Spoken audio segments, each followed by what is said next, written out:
Welcome back. Today, Prime Minister Narendra Modi resumed his monthly radio address, Mann Ki Baat, after a hiatus since February 25 for the Lok Sabha elections. This was his first address after the electoral verdict, and he expressed gratitude for citizens for their unwavering faith in India's constitution and democratic processes.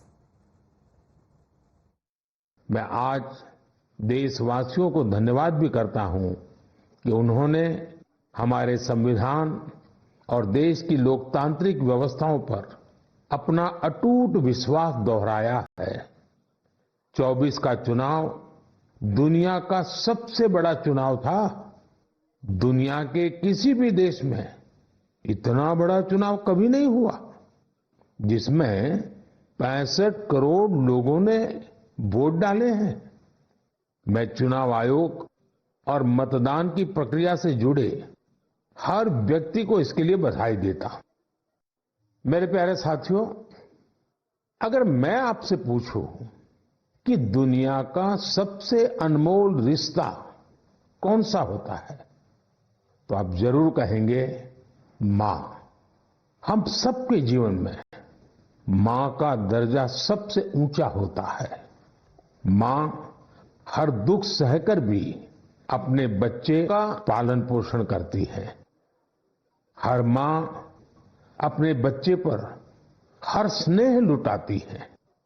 जन्मदात्री मां का ये प्यार हम सब पर एक कर्ज की तरह होता है, जिसे कोई चुका नहीं सकता। मैं सोच रहा था, हम मां को कुछ दे तो सकते नहीं, लेकिन और कुछ कर सकते हैं क्या? इसी सोच में से इस वर्ष विश्व पर्यावरण दिवस पर एक विशेष अभियान शुरू किया गया है। इस अभियान का नाम है एक पेड़ मां के नाम। मैंने भी एक पेड़ अपनी मां के नाम लगाया है।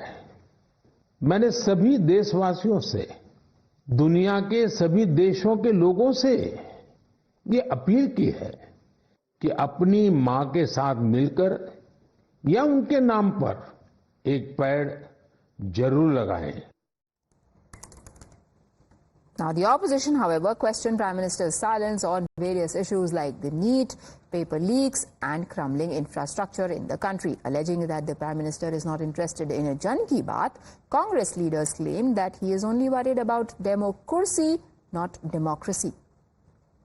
प्रधानमंत्री तो मन की बात कहते हैं, पर जन की बात तो कुछ कभी नहीं करते। जनता की चिंता उनको कुछ है नहीं।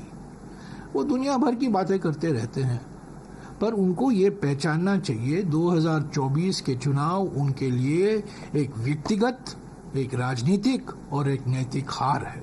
चिंता है डेमोक्रेसी की चिंता नहीं है, डेमोकुर्सी की चिंता है उनको।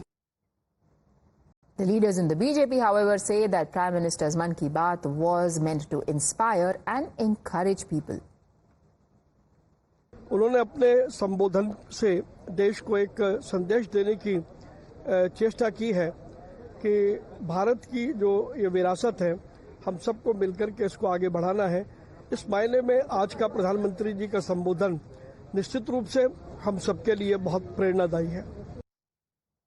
Time for us to take a very quick break, but do not go anywhere. On the other side is my colleague Sagarika joining you with the street-style justice that is taking place in West Bengal and the outrage that the incident has generated.